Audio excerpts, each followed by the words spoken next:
Voilà, comme on l'avait annoncé à nos invités, je vais tenter un exercice qui est en même temps un petit rappel pour que tout le monde soit au même niveau d'information et puis aussi reprendre quelques éléments qui ont pu être évoqués par Yannick Blanc et puis aussi, et ça pour le coup vous ne l'avez pas encore entendu, mais une synthèse, alors ce n'est pas une synthèse, c'est une reprise forcément partielle, mais d'un certain nombre d'éléments de ce que vous avez travaillé ce matin. Donc pour rappel, pour ces 3 jours, on a proposé une sorte de voyage dans le temps, un voyage dans le futur, de se dire comment, d'une part, les centres sociaux vont évoluer, mais en préliminaire, c'est où en sera la société en 2025. Et donc on a invité, et je le raconte pour nos invités, le premier jour, on a invité les participants à se retrouver autour de 7 questions et 7 éléments de transition qui nous semblent être en cours dans cette société dans laquelle nous vivons. La première, c'était celle des évolutions démographiques et des enjeux intergénérationnels. Voilà, il n'y a pas besoin d'en dire beaucoup plus. C'est en tout cas une affirmation de l'autonomie des individus, une diversification des formes de famille, du vieillissement de la population, une montée de la dépendance pour certains de nos concitoyens, avec une question sur quel avenir pour l'intergénérationnel. Yannick Blanc nous a aussi alerté sur ces questions-là.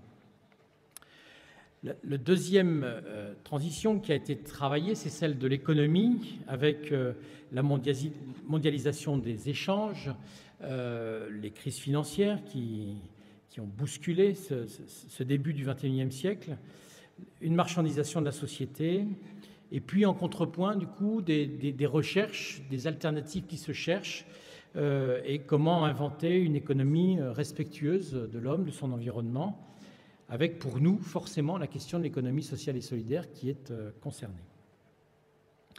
Une troisième, c'était celle de l'heure du numérique, dit-on, avec de fait l'utilisation de ces technologies qui viennent bousculer des usages, bousculer des relations sociales, bousculer des usages sociaux. Un rapport au temps, à l'espace, quelquefois son voisin habite à l'autre bout de la planète, son voisin en dialogue et quelquefois à l'autre bout de la planète, alors qu'on parle parfois peu à son voisin directement. Et donc, forcément, cette question du lien social nous interroge, à nous, un peu les spécialistes du lien social. Cette ère du numérique interroge nos pratiques. La question du vivre ensemble et de la laïcité. Les actualités des 2 dernières années ont fait que c'est devenu quelque chose qui est très travaillé, très évoqué. Il n'empêche qu'on sait bien, nous, dans les centres sociaux, que c'est une question qui est depuis longtemps en souterrain, en dialogue, ou parfois pas en dialogue du tout dans nos structures. Mais en tout cas, on voit bien qu'aujourd'hui, la société doit faire face, évoquer, travailler cette question-là.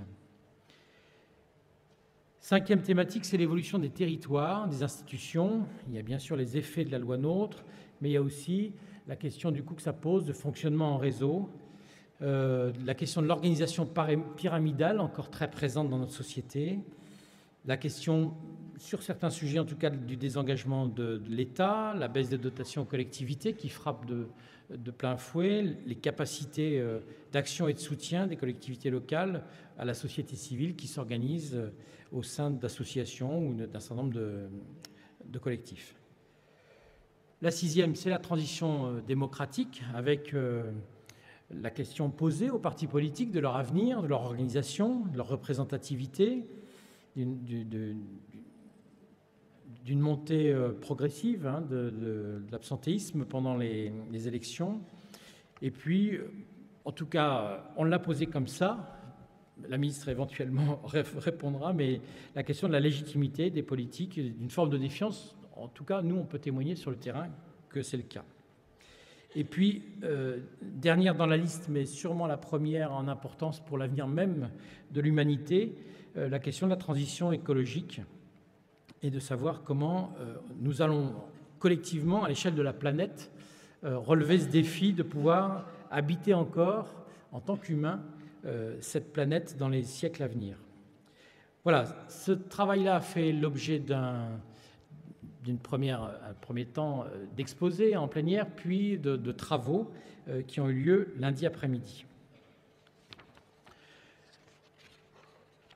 À la suite de ces travaux, Yannick Blanc nous a fait le lendemain un petit retour et je vais rapidement faire un petit balayage des questions et des défis qu'il nous a lancés. Sur la transition démographique, il nous lance le défi que les centres sociaux et que les équipes des centres sociaux sachent sortir de leurs murs et aller à la rencontre des habitants et des personnes âgées isolées. Il notait que dans ce qui est sorti des ateliers, il y a eu finalement peu référence à la question des activités intergénérationnelles. Voilà, je ne commande pas, sinon c'est trop long. Sur la transition économique, il nous remontait la question des identités. Se tourner vers la dimension économique pour les centres sociaux, ce n'est pas si évident que ça. Et il nous alertait sur le fait de faire attention que quand on parle du monde économique, on ne parle pas que des grandes entreprises. Il ne faut pas oublier les PME, les artisans, tous ces acteurs économiques très proches finalement de nous, centres sociaux, et avec qui la relation, le dialogue, le type de relation qu'on peut nouer sont forcément différentes. Les médias, quand ils parlent économie, ils nous parlent surtout du CAC 40. Voilà. Et donc, ils nous alertaient de faire attention à ce que l'économie, ça ne soit pas seulement ça. Avec 3 défis qui nous lançaient sur cette thématique-là, c'est la question de la mesure de la valeur apportée par notre activité. Voilà. Qu'est-ce qu'on crée comme valeur ? Un deuxième défi sur notre capacité à chercher du dialogue et du partenariat avec ces acteurs économiques dont je viens de parler. Et troisième, c'était le rôle pour les centres sociaux sur la création d'activités sur les territoires. Est-ce que lorsqu'on est comme ça un équipement sur un territoire à bien connaître beaucoup d'acteurs, a déjà fonctionné beaucoup en partenariat, est-ce qu'il n'y a pas une opportunité, un rôle, une mission sur cette question de la création d'activités? Sur la transition numérique, il nous disait 2 choses. Il situait les centres sociaux surtout sur le rôle de l'e-inclusion, comme on dit, c'est-à-dire les centres sociaux comme lieu où on va pouvoir travailler sur la question de la fracture numérique, le développement rapide ces dernières années de la numérisation de toute la relation avec les pouvoirs publics, enfin les services publics plutôt, eh bien, sont un vrai défi. Et là encore, on vient nous chercher sur cette proximité qu'on a avec les familles, avec les habitants. Et puis une autre question sur des questions d'apprentissage et les usages sur smartphones et tablettes. Qu'est-ce qu'on fait de ces nouveaux outils qui ont en nombre dépassé le nombre d'ordinateurs et comment ces outils sont utilisés aussi au service de nos propres missions? Sur la laïcité, il nous renvoyait l'intérêt qu'il y a pour les centres sociaux d'être des lieux d'échange, de débat, peut-être de recherche aussi de compromis, comme on dit. En tout cas, les questions posées par le fait religieux doivent pouvoir être abordées. Il nous ressent comme des lieux adaptés pour aborder ces questions-là et en faire des temps de débat et de pouvoir se trouver sur ces questions-là. Sur la réforme, sur la transition sur le territoire, il nous renvoyait sur le fait que, de son point de vue, ces réformes territoriales éloignent les institutions publiques des territoires. Il nous parlait d'agences, je ne sais pas si vous vous souvenez. Et donc, ils doutent de leur capacité à pouvoir structurer véritablement les territoires comme ils l'ont pu le faire ces 50 dernières années. Et du coup, le défi qui pourrait nous être lancé, ainsi qu'à d'autres, c'est de questionner la fonction corps intermédiaire, d'être des acteurs de structuration de ces territoires également. Voilà. Lorsque sur une intercommunalité qui faisait 5-6 communes, on passe à une intercommunalité de 25-30 communes, le centre social peut être aussi un lieu où on va appréhender cette nouvelle géographie, mais aussi continuer de trouver très proche de soi du lien, de la cohésion, de la rencontre. Sur la transition démocratique, il nous renvoyait un rôle des centres sociaux qui lui paraît important sur la structuration de la parole citoyenne. Pas seulement, ou pas du tout, il n'a pas précisé médiateur de la puissance publique, disait-il, mais plutôt intérêt d'être outil de transmission ascendante. C'est-à-dire que cette capacité que les centres sociaux ont de veille sociale comment ils peuvent l'utiliser, d'être ensuite porte-parole, et là pour le coup le mouvement fédéral est sûrement puissant pour ça, et bien de faire remonter une parole citoyenne sur un certain nombre de questionnements. Il nous alertait sur le fait que pour faire remonter cette parole, justement, il faut créer progressivement un langage commun, donc soyons des inventeurs de mots. Et sur la transition écologique, il nous disait rapidement la question de comment on peut faire entrer le geste écologique dans le quotidien, disait-il. Et pour ça, il trouve que les centres sociaux sont bien placés pour travailler ces gestes, les rendre habituels, peut-être dans les pratiques même des centres sociaux, mais aussi avec les familles concernées.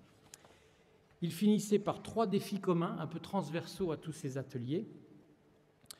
Le besoin de sortir des murs, de décloisonner des secteurs. Il nous disait, mettez en commun cette attente avec d'autres acteurs. Sortez pas et allez vers seulement tout seul. Allez vers à plusieurs, nous disait-il. Courir après l'indépendance des centres sociaux est un leurre. Et là, j'ai jubilé parce que ça fait longtemps que je dis ça. Il faut gouverner l'interdépendance, disait-il. Ça me va bien. Je pense que c'est effectivement quelque chose d'important.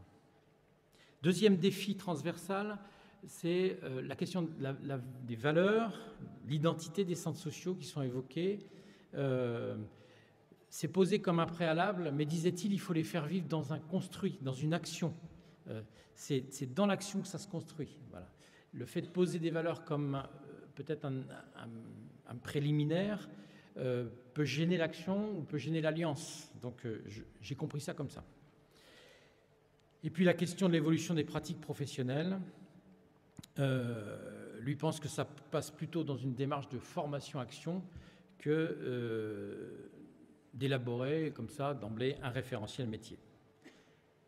Voilà ce qu'il nous a dit, j'espère que vous vous y retrouvez. En tout cas, c'est ce que j'ai noté. Je voulais revenir 2 secondes sur cette question des scénarios. Je ne vais pas les redécrire, j'ai fait passer, je pense que vous les avez eus, ces 3 scénarios. Je sais que ça a posé question, débat, ensuite hier soir et même quelques fois tard dans les restaurants, ça a discuté sur ces questions-là.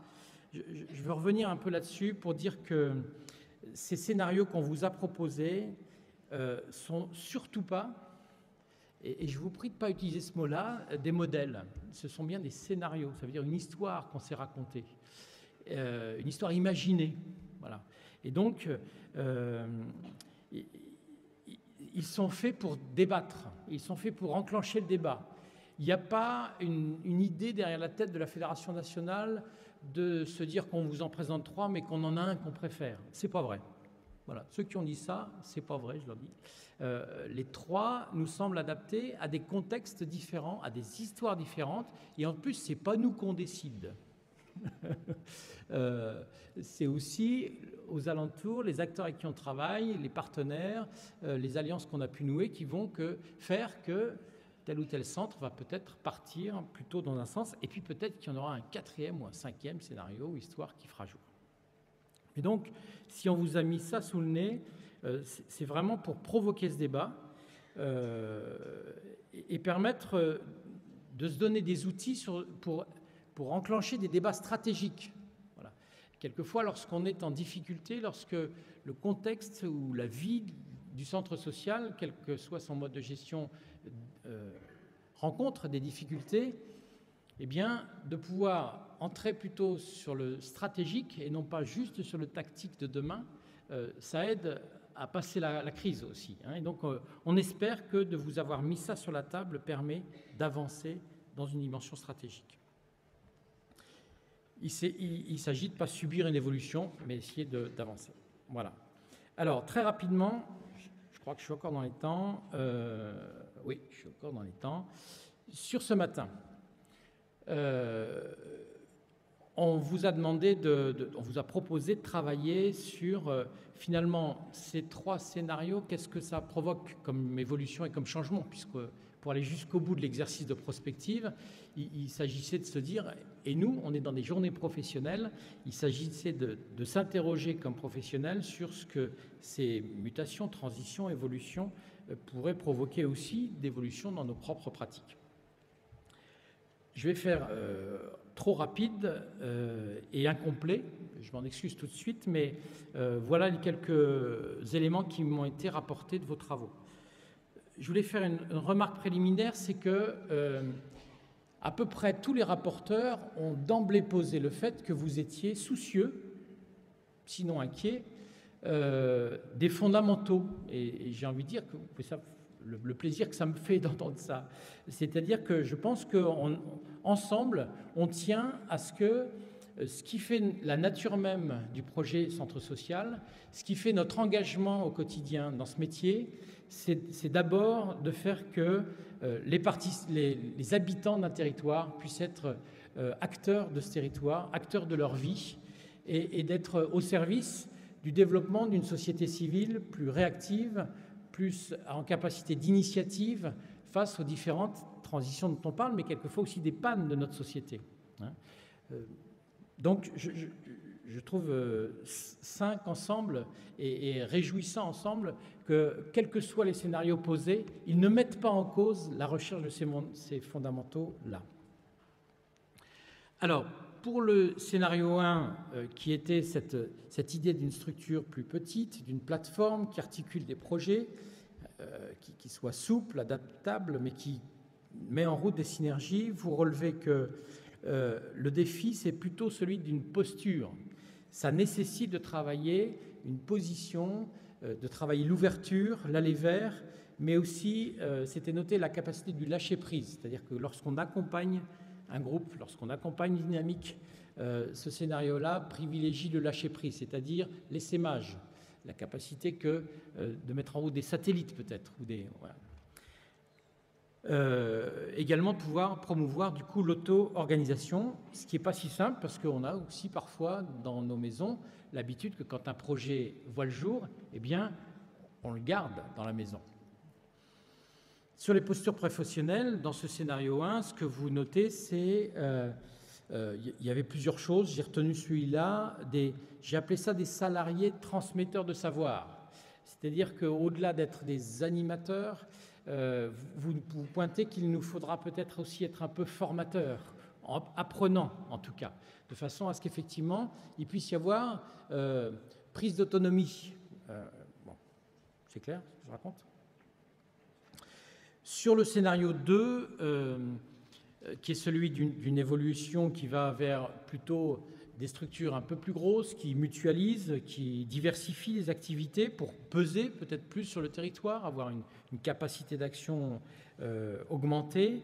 Le premier défi relevé, et ça va en écho à ce que je disais en remarque préliminaire, c'est la place des bénévoles dans la gouvernance. De fait, dès lors qu'une structure grossit, on s'inquiète ensemble de l'intérêt, la place, la légitimité des bénévoles. Et comme on y tient, comme c'est quelque chose d'important, il faut se donner les moyens, peut-être en formation, mais aussi, quelqu'un citait, pourquoi pas des moyens, une salle dédiée, etc. Enfin, se donner les moyens de laisser une vraie place et un vrai pilotage aux bénévoles, y compris dans une structure comme celle-là. Il y avait un défi sur, si on parle d'augmenter la surface, la question est grossir jusqu'où. Et puis évoquer aussi la question de la fonction d'accueil qui devient encore plus centrale comme lieu d'articulation entre, si on doit diversifier les choses, eh bien ça remet encore plus au cœur des articulations et des capacités de faire ce qu'on appelait animation globale. Eh bien cette fonction accueil, elle est encore centrale. Sur les compétences, eh bien une connaissance accrue de son territoire, des choses ont été dites sur l'évaluation, être peut-être plus outillé sur la mesure de ce qu'on continue de produire comme participation des habitants, parce que la tendance va être peut-être plus de mesurer l'efficacité des services. N'oublions pas et donnons-nous les outils peut-être pour évaluer cette participation. Il y a eu des choses dites sur développer bien sûr alors des savoir-faire en gestion, management, recherche de financement, si on grossit peut-être que les choses se complexifient. Et puis, il était évoqué aussi la dimension d'un savoir-faire en termes de veille sur les besoins des habitants pour être force de proposition, pour inventer d'autres services, d'autres activités. Voilà, sur le scénario 3 qui proposait plutôt, lui, une hybridation des ressources entre privé et public, entre production propre de ce qui devient plutôt une entreprise de l'économie sociale, pour le dire rapidement, eh bien, vous relevez des défis au fait de faire face aux enjeux des différentes transitions évoquées mardi. Ça veut dire quelle vigilance on a pour mettre une démarche plus économique, mais au service du projet. Il faudrait faire attention que la démarche économique ne soit pas sur une planète à part. Voilà. J'ai compris ça. J'espère que je restitue comme il faut. Un des groupes disait, pour réussir une telle évolution, il faut être imaginatif sur les alternatives économiques. C'est-à-dire peut-être qu'il ne faut pas foncer tête baissée sur des évidences. Il nous faut être inventif. Et peut-être être mieux formé sur les modèles que l'économie sociale et solidaire propose. Il y avait des propositions dans ce groupe-là sur la capacité qu'on aurait de voir naître peut-être dans ces centres sociaux-là des référents au développement économique. Bon, question. Et est-ce que ça peut devenir aussi, cette affaire-là, un outil supplémentaire pour lutter contre la pauvreté? Et là, c'est moi qui rajoute, ça n'a pas été dit, mais ça m'a fait penser, moi, à l'expérimentation Territoire zéro chômeur qui se met en place, dans lequel quelques centres sociaux sont mouillés. Voilà, peut-être c'est un élément qu'il faudra qu'on regarde pour voir si ça répond à cette question-là. Voilà. Je vais, je crois, m'arrêter là parce que le temps tourne. Il y a eu des choses qui ont été dites par thème. Sur l'accueil, je l'ai dit, c'est cette fonction très centrale. Sur la jeunesse, des choses qui ont été dites sur considérer d'abord les jeunes comme des habitants et non pas comme des jeunes et donc un problème. Il y avait la question du coût. Moi, je fais écho à ce que Yannick Blanc nous disait sur l'intergénérationnel, avec une demande qui remontait d'une montée en compétences pour les animateurs jeunesse. Sur l'avenir de l'emploi, des choses que vous dites sur la complexification des fonctions de direction, sûrement dans les années qui viennent, avec des changements ça a été appelé comme ça, de centre de gravité d'un scénario à l'autre. C'est-à-dire que le métier de directeur, dans les 3 scénarios différents, il est forcément connoté différemment et un centre de gravité différent. J'ai bien aimé ce mot-là. Et sûrement l'apparition de nouveaux métiers, ça résonne avec ce que nous disait Yannick Blanc.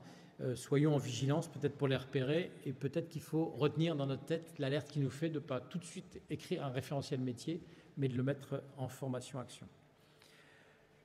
Sur le pilotage, il y avait des choses qui ont été dites sur différentes formes de pilotage, je vais passer. Par contre, il y avait des choses qui étaient dites sur les compétences, un peu transversales d'ailleurs sur les 3 scénarios, mais d'écoute active, d'être des professionnels qui soient catalyseurs, déclencheurs et développeurs.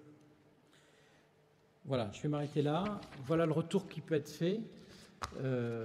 D'une part, c'était intéressant, je pense, pour vous tous d'entendre ça, et puis ça permet aussi à nos invités d'entendre tout ça. Je vais repasser la parole à Claudie pour nous présenter, cette fois-ci, sans transition, comme dirait l'autre, les éléments de l'accord cadre, parce qu'on vous avait annoncé, à vous, dans la salle, qu'on allait signer un accord cadre. Ceux qui sont venus le signer l'ont lu, évidemment, cet accord cadre, mais on va vous dire ce qu'il y a dedans.